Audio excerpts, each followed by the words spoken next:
ने आकार लिया था। मुझे प्रसन्नता है कि पूरे एक वर्ष में प्रधानमंत्री जी ने सारी चुनौतियों को सिर्फ स्वीकार ही नहीं किया, उनका सामना ही नहीं किया, अपितु उन पर विजय प्राप्त करने की भी शुरुआत की है। आज पूरे देश में निराशा के स्थान पर आशा का संचार हुआ है, विश्वसनीयता बढ़ी है, निर्णय प्रक्रिया में गति आई है। किसी भी प्रकार के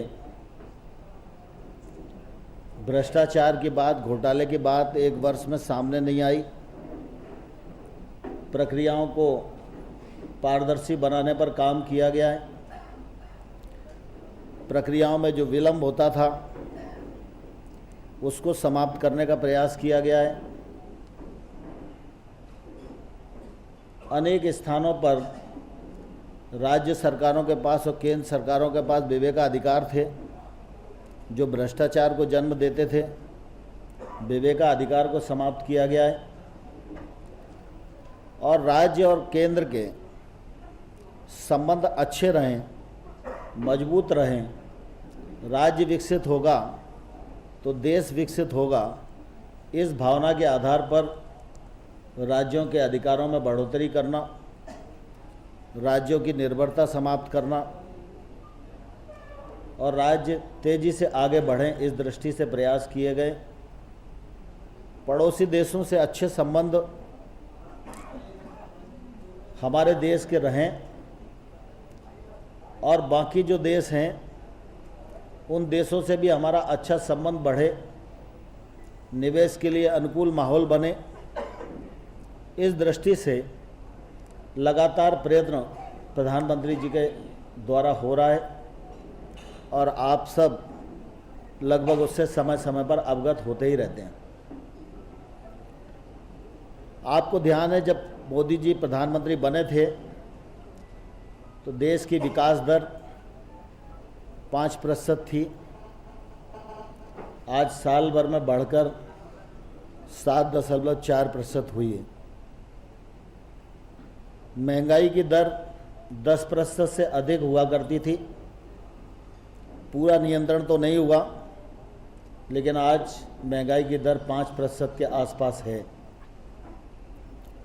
ब्लैक मनी की बात आडवाणी जी ने शुरू की थी। चुनाव के दौरान भी हमने ब्लैक मनी के विषय को काफ़ी गंभीरता से जनता के सामने रखा था और हमारी जवाबदेही उस विषय के प्रति है। इसलिए मोदी जी की अध्यक्षता में जो पहली मंत्रिपरिषद की बैठक हुई, उस बैठक में ही काले धन के मामले पर कार्रवाई करने के लिए एसआईटी के गठन की अनुमति प्रदान की गई। ब्लैक मनी विदेशों में जो जमा है उससे संबंधित एक बिल लोकसभा और राज्यसभा में पारित किया गया और जो पारदर्शिता की अपेक्षा सारे देश को थी, आप सबको ध्यान में होगा कि जब सीएजी ने कोल आवंटन के मामले में यह कहा था कि कोल आवंटन की जो वर्तमान प्रक्रिया है उसके कारण 1,76,000 करोड़ रुपए का राजस्व का नुकसान सरकार को हुआ है, तो उस समय बहुत सारे बुद्धिजीवियों को भी ये लगता था कि इतना बड़ा नुकसान नहीं हो सकता और कई लोगों ने उस समय अपनी टिप्पणियां भी की थी। लेकिन सुप्रीम कोर्ट ने 204 कोल माइंस को निरस्त किया। उसमें से अभी 33 कोल माइंस की नीलामी हुई है। उसमें 2 लाख करोड़ से अधिक राजस्व राज्य सरकारों को प्राप्त होगा। इससे यह सिद्ध हुआ कि जो सीएजी ने कहा था वो तो सही था, लेकिन अगर हम इस राशि को देखें तो ऐसा लगता है कि सीएजी का भी आकलन कम ही था, क्योंकि जब 204 ऑक्शन होंगी तो कितना राजस्व प्राप्त होगा, इससे हम अंदाज लगा सकते हैं। स्पेक्ट्रम का भी ई ऑक्शन हुआ। 1,10,000 करोड़ रुपए से अधिक का राजस्व सरकार को प्राप्त हुआ। खनिज आवंटन की बात बहुत चलती थी। MMDR एक्ट 1957 हमारे यहाँ विद्यमान था। गत 5 वर्षों में सुप्रीम कोर्ट ने कई विषयों पर निर्णय दिए, टिप्पणियाँ दी, शाह कमीशन की भी रिपोर्ट्स आई और उसके कारण लगता था कि इसमें भी पारदर्शी प्रक्रिया अपनाई जाना चाहिए। MMDR को हम लोगों ने संशोधन किया, राज्यसभा में भी पारित हुआ, लोकसभा में भी पारित हुआ और पारदर्शिता की एक तौर से पहल इस सरकार के माध्यम से लगातार हो रही है और मैं समझता हूँ कि यह पहल संतोषजनक है। इससे निश्चित रूप से आने वाले कल में परिवर्तन आने वाला है। हमारा देश किसान और गरीब बाहुल्य देश है। किसानों की बात तो सामान्य तौर पर सभी लोग करते हैं। कोई भी राजनीतिक दल हो वो किसान को अन्नदाता कहता है, कोई भी सामाजिक संस्थाएं हों सब किसान की बात करते हैं और ये बात सही है कि किसान पर हमारी निर्भरता है। किसान हमारी बड़ी मानव संसाधन है, हमारी अर्थव्यवस्था का अभिन्न अंग है।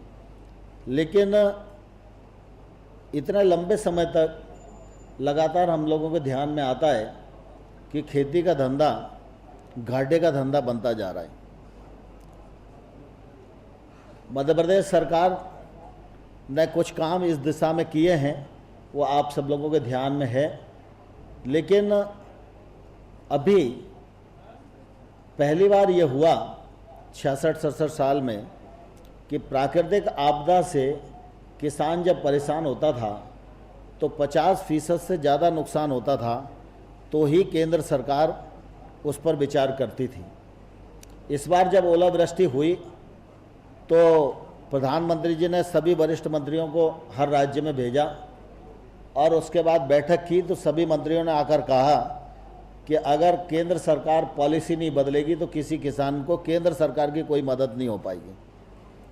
और उसके बाद प्रधानमंत्री जी ने निर्णय किया कि 50% जो नुकसान का मानदंड है उसको घटाकर 30% किया जाए और जो मुआवजे की राशि है उसको भी 1.5 गुना बढ़ाया।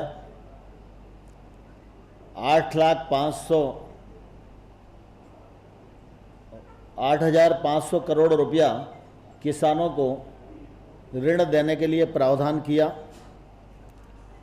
और जैसे एनडीए की गवर्नमेंट पहले थी, वाजपेयी जी के समय में यह सुनिश्चित किया गया था कि हर गांव को डामरीकृत सड़क से जोड़ना। एक बड़ा हिस्सा डामरीकृत सड़क से जोड़ गया है लेकिन अभी कुछ बचा है। उस हिस्से को भी जोड़ने के लिए 50,000 किलोमीटर नई सड़कें, प्रधानमंत्री ग्रामीण सड़कें बनेंगी, उसका प्रावधान भी किया है। लेकिन इसी तर्ज पर गांव को सड़क से जोड़ना तो खेत को सिंचाई से जोड़ना, इसके लिए प्रधानमंत्री कृषि सिंचाई योजना, इसका भी सृजन किया गया है। जब हर खेत में पानी पहुंचेगा तो निश्चित रूप से किसान की माली हालत सुधरेगी। गरीबों के कल्याण की दृष्टि से भी सरकार ने अनेक कदम उठाए। पिछले दिनों आपके ध्यान में है 15 अगस्त 2014 को प्रधानमंत्री जी ने कहा था कि प्रधानमंत्री जनधन योजना शुरू करेंगे और उस समय ये बात थी कि देश में 120 करोड़ आबादी है, 30 करोड़ परिवार निवास करते हैं, 15 करोड़ लोग ऐसे हैं जो बैंकिंग सेवा से नहीं जुड़े। तो प्रधानमंत्री जी ने कहा था कि 15 अगस्त को कि इसको हम 15 करोड़ लोगों को जोड़ेंगे और 26 जनवरी 2015 तक इस लक्ष्य को प्राप्त करेंगे। उस समय भी लोगों को लग रहा था कि सालों में जो लक्ष्य प्राप्त नहीं हो पाया वो 6 महीने में कैसे होगा।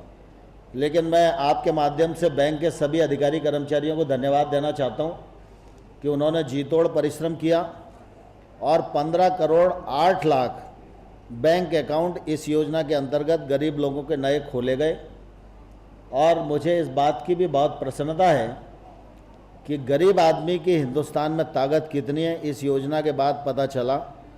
जीरो बैलेंस पर ये अकाउंट खोलने की बात की गई थी, लेकिन इस अकाउंट पे गरीब आदमी ने 100 रुपये, 300 रुपये, 500 रुपये जमा करके 15,000 करोड़ रुपया बैंकों में जमा किया। यह इस योजना की सबसे बड़ी उपलब्धि है। अब अकाउंट खुल गए, उसी का परिणाम है कि अकाउंट में सब्सिडी दी जाए। ये बातें तो बहुत लंबे समय से की जा रही थी, लेकिन 13 लाख करोड़ रुपया नरेंद्र मोदी जी के प्रधानमंत्री बनने के बाद लोगों के अकाउंट में सब्सिडी के रूप में गया है। इससे निश्चित रूप से भ्रष्टाचार भी समाप्त हुआ है, पात्र व्यक्ति को सब्सिडी मिली है और एक बड़ी राहत आम लोगों को मिली है, और इससे जो गलत कनेक्शन है वो भी सामने आए। देश में लगभग 50 करोड़ की ऐसी आबादी है जो असंगठित कामगार के रूप में काम करते हैं। सरकारी आंकड़ा 43 करोड़ है एक सर्वे एजेंसी के माध्यम से, लेकिन मैं कुछ समय लेबर डिपार्टमेंट में रहा तो मैंने 5-6 महीने रहकर देखा कि यह 50 करोड़ से अधिक है। और इसलिए ऐसे असंगठित 50 करोड़ लोगों को स्मार्ट कार्ड देने की योजना हम लोगों ने बनाई। संगठित क्षेत्र का जो ईपीएफओ से जुड़ा मजदूर था उसको पेंशन 200 रुपया, 300 रुपया मिलती थी, उसको मिनिमम पेंशन 1,000 रुपया मिले, यह सुनिश्चित हम लोगों ने किया। अभी हाल ही में आपने देखा 3 योजनाओं की शुरुआत हुई है। 1 रुपया महीना प्रधानमंत्री सुरक्षा बीमा योजना,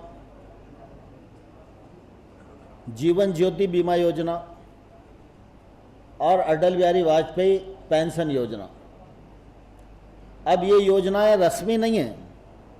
पहले जो योजनाएं बनती थी अनाउंसमेंट होते थे, लेकिन उनका जो स्केल था वो इतना छोटा होता था कि ऊंट के मुंह में जीरा।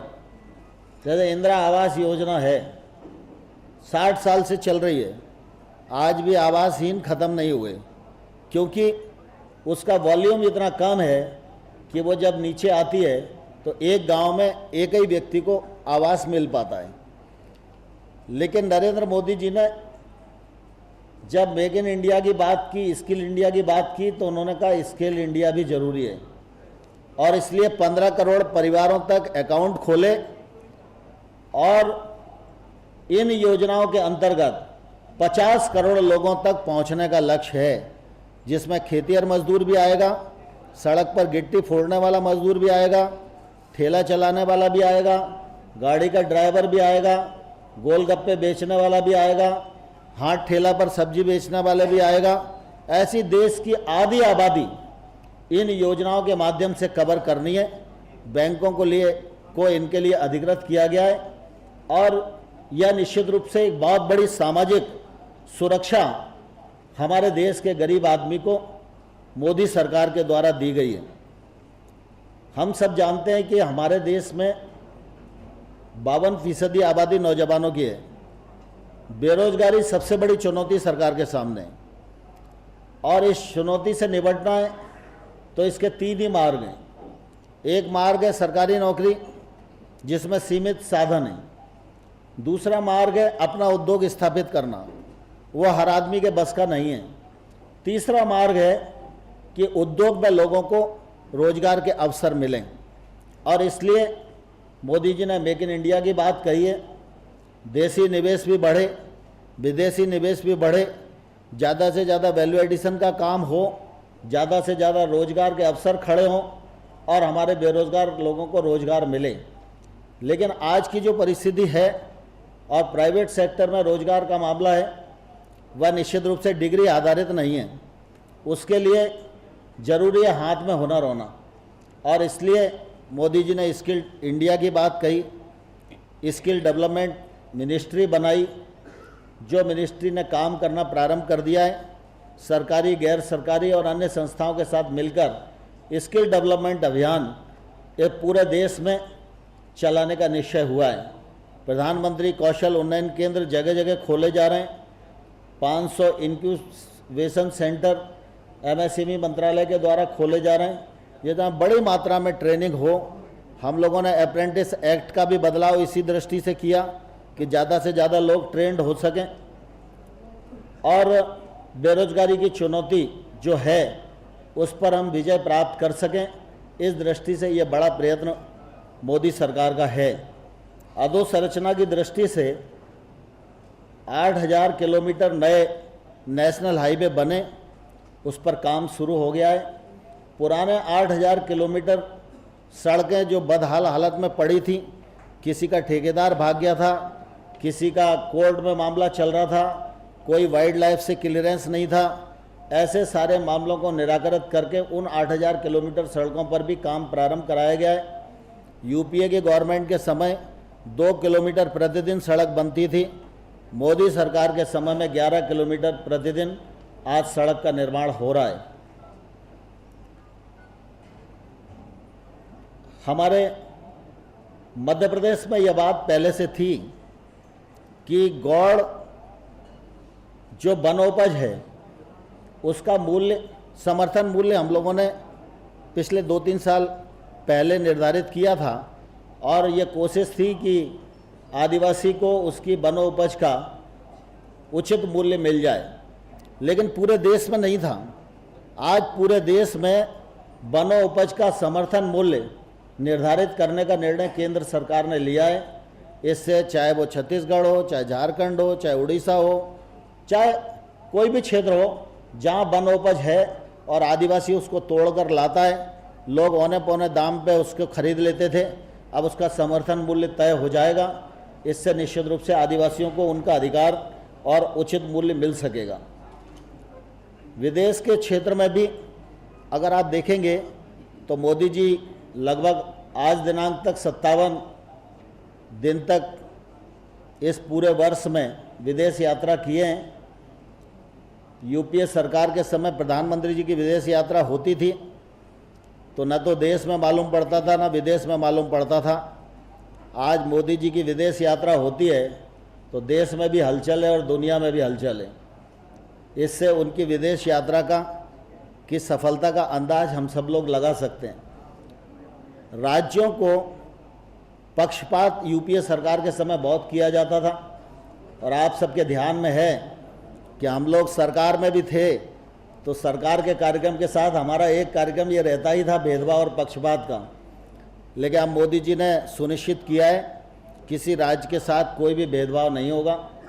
14वें वित्त आयोग की जो रिपोर्ट आई उसको हूबहू स्वीकार करना, 32% की जगह 42% पैसा राज्यों को देना। और एक और उदाहरण मैं बताना चाहता हूँ, पुजारी यहाँ बैठे हुए हैं, जब हम लोग मंत्रालय में आए थे तो 1-1.5 महीने में ही हमने रॉयल्टी बढ़ाने का निर्णय लिया। तो पहले जब रॉयल्टी 5-7 साल पहले बढ़ाई गई थी कभी, तो उस समय पश्चिम बंगाल को बढ़ी हुई रॉयल्टी का लाभ नहीं दिया जाता था, और उसके पीछे तर्क ये था कि पश्चिम बंगाल ने एक माइनिंग पर सेस लगा रखा था, तो ये बोलते थे उनने तो सेस लगा रखा है तो रॉयल्टी का लाभ उनको बढ़ी हुई का नहीं मिलना चाहिए। लेकिन जब हम लोग रॉयल्टी बढ़ा रहे थे तो विषय हम लोगों के सामने था। पुजारी जी ने मुझे बताया ये पॉलिटिकल विषय है, आपको इस पर निर्णय करना है। तो मैंने प्रधानमंत्री से बात की, प्रधानमंत्री जी ने कहा पश्चिम बंगाल या अन्य प्रांत में सरकार किसी भी दल की हो, मुख्यमंत्री कोई भी हो, हमारी सरकार के लिए सभी राज्य बराबर हैं, इसलिए पश्चिम बंगाल को भी रॉयल्टी का लाभ दिया जाना चाहिए। और इसके कारण पश्चिम बंगाल को भी बढ़ी हुई रॉयल्टी का लाभ मिला, और आज राज्यों के साथ अच्छे संबंध हैं और राज्यों को मजबूत बनाने की दिशा में भारतीय जनता पार्टी की सरकार काम कर रही है। जहाँ तक मेरे विभाग का मामला है, मेरे पास 2 विभाग हैं, एक खनिज है, दूसरा इस्पात है। तो मैंने जैसा पूर्व में बताया कि खनिज विभाग के सामने पारदर्शिता का बड़ा संकट था। अब MMDR एक्ट में परिवर्तन के बाद खनिज आवंटन का एकमात्र रास्ता है, वो है ई-ऑक्शन के माध्यम से। जब यूपीए गवर्नमेंट ने यह MMDR एक्ट बनाया था उस समय उनने अनेक रास्ते खोल के रखे थे। उसमें पहले आओ पहले पाओ वाला भी रास्ता था और ऑक्शन का रूट भी था, यदि वो पास नहीं करा पाए। लेकिन अब एकमात्र रास्ता ऑक्शन है और इससे निश्चित रूप से पारदर्शिता भी आएगी। खनिज मूल्य का अधिक हिस्सा राज्यों को मिलेगा, जिससे राज्य अनेक कल्याणकारी और विकास के काम कर पाएंगे। मुख्य रूप से इस बार हम लोगों ने इस एक्ट में एक्सप्लोरेशन पर बहुत ध्यान दिया है।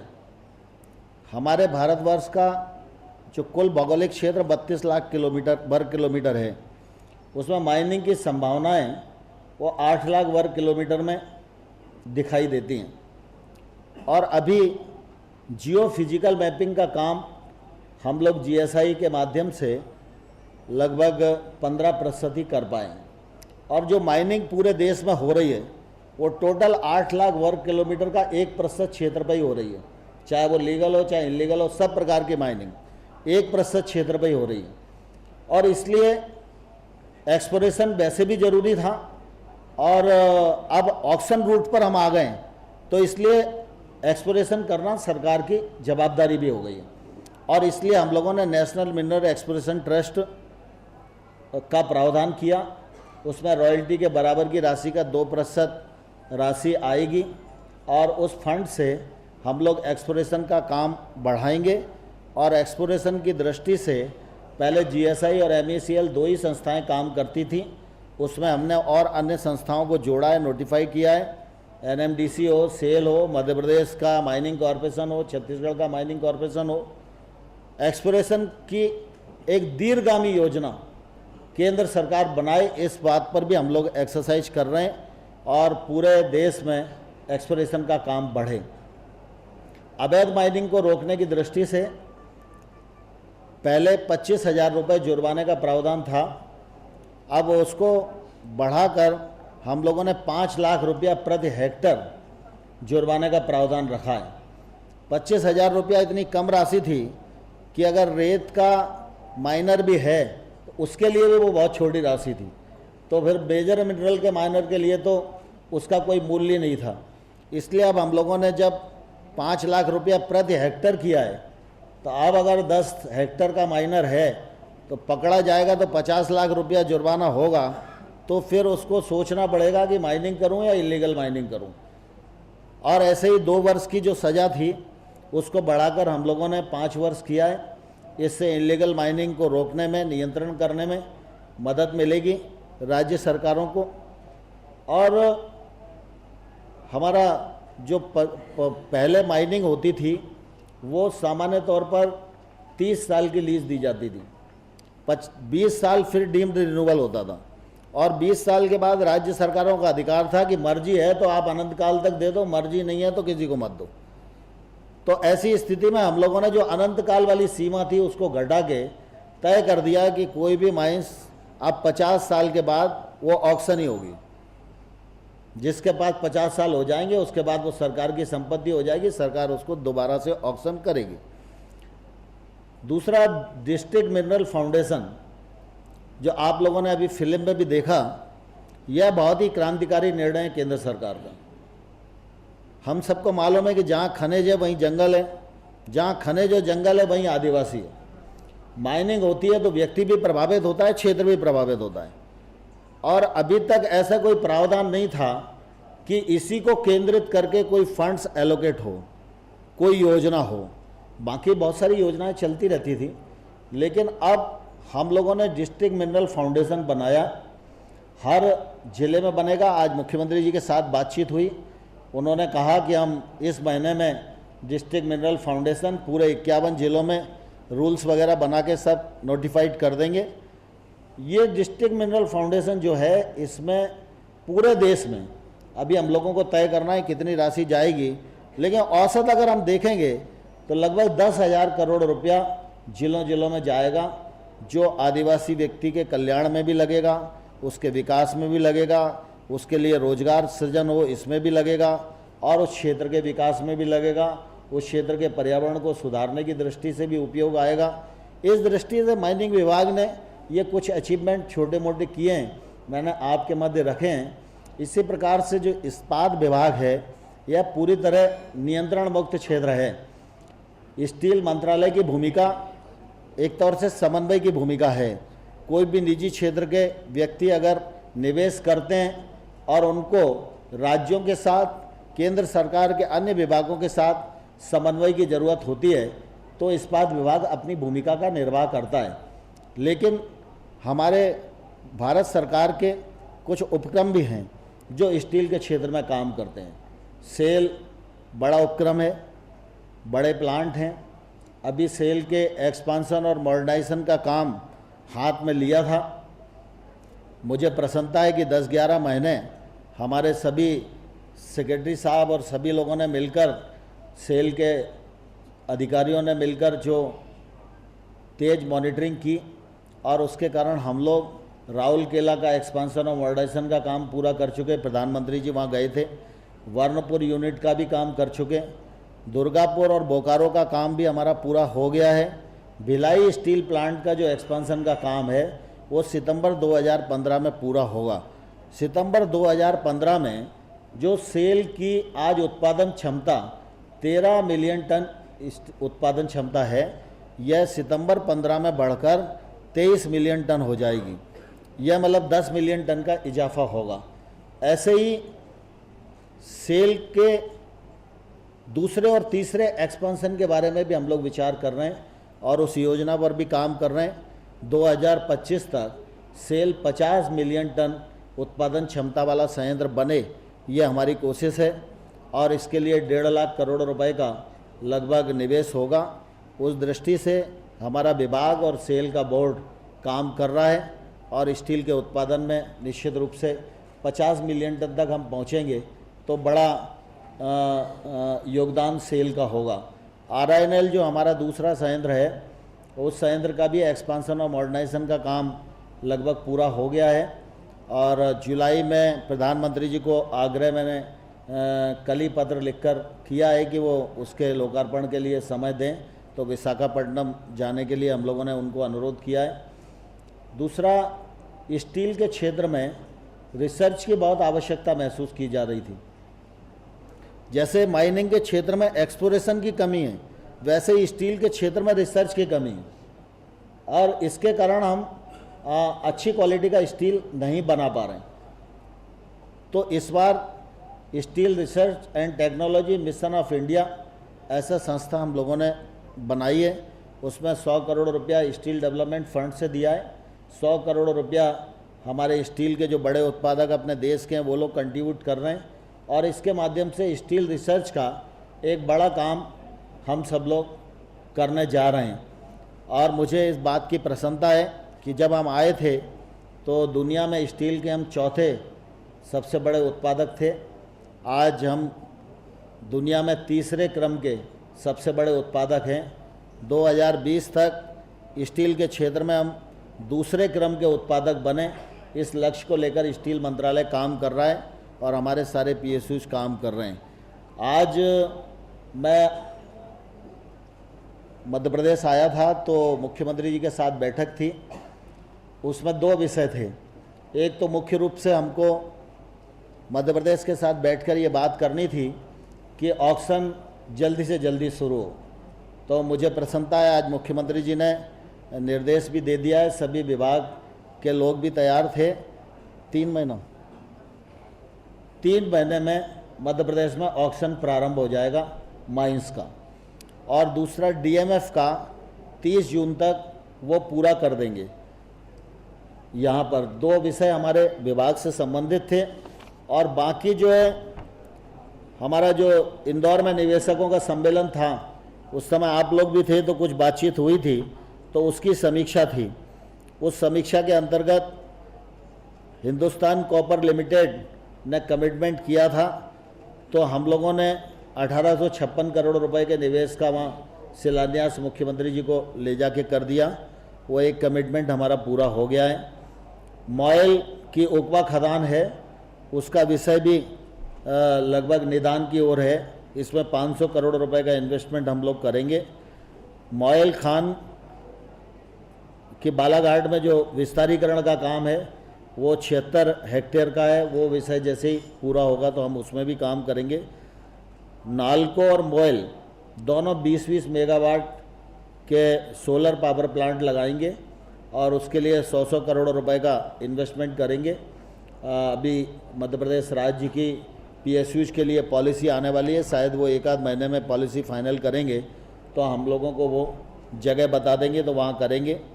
मुझे इस बात की प्रसन्नता है कि छतरपुर बुंदेलखंड क्षेत्र, सिरोडिया जी बैठे हुए हैं यहाँ, तो उस समय बात आई थी कि उस क्षेत्र में कोई इन्वेस्टमेंट होना चाहिए और आयरन और टीकमगढ़, छतरपुर और शेवरा तक इस बेल्ट में है। तो हम लोगों ने उस समय कहा था कि 140 मिलियन टन अगर आयरन और की उपलब्धता होगी तो 1 टन का स्टील प्लांट लगाएंगे और अगर 40 मिलियन टन मिलेगा तो पैलेटाइजेशन प्लांट लगाएंगे। तो सेल ने प्रॉस्पेक्टिंग का काम बहुत तेज़ी से शुरू कर दिया है और जैसे ही ये पूरा होगा और हमको जो मात्रा तय है उतनी मात्रा में अगर रॉ मटेरियल उपलब्ध होगा तो इन प्लांटों पर सेल काम करेगा। नालको का जो इन्वेस्टमेंट है, 2 इन्वेस्टमेंट थे, इस स्मेल्टर प्लांट का और एल्यूमिनियम रिफाइनरी का, ये भी बॉक्साइड और उसकी उपलब्धता पर है। तो आज सभी लोग आगे बढ़ के और मध्य प्रदेश सरकार और हमारा नालको आगे काम को बढ़ाएंगे और जैसे ही वो उपलब्धता होगी उस काम को हम लोग करेंगे। फिर ऑक्शन की कार्यवाही का मैंने आपको बता ही दिया। MECL जो हमारी संस्था कंपनी है वो पूरा योगदान करेगी मध्य प्रदेश के एक्सप्लोरेशन में, ये आज तय हो गया है। प्रमुख रूप से यही थे।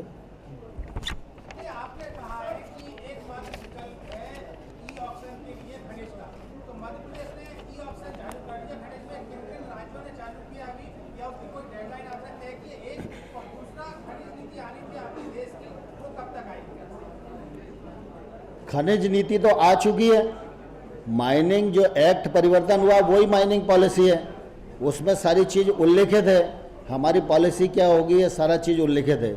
जहाँ तक ऑक्शन वाला मामला है, मध्य प्रदेश ने 3 महीने में ऑक्शन करने के लिए कहा है। इसी प्रकार से हम सब राज्यों में जा रहे हैं। ऑक्शन ये केंद्र सरकार के माइनिंग डिपार्टमेंट को नहीं करना, ये ऑक्शन हर राज्य को करना है। हर राज्य की अपनी प्रकृति है, उसको विचार करना है, एक्सप्लोरेशन करना है और उसके बाद ऑक्शन करना है। जैसे जैसे राज्य समय दे रहे हैं, लेकिन मुझे लगता है अभी फ़िलहाल जो 5 तारीख को राज्य के सचिवों के साथ बैठक हुई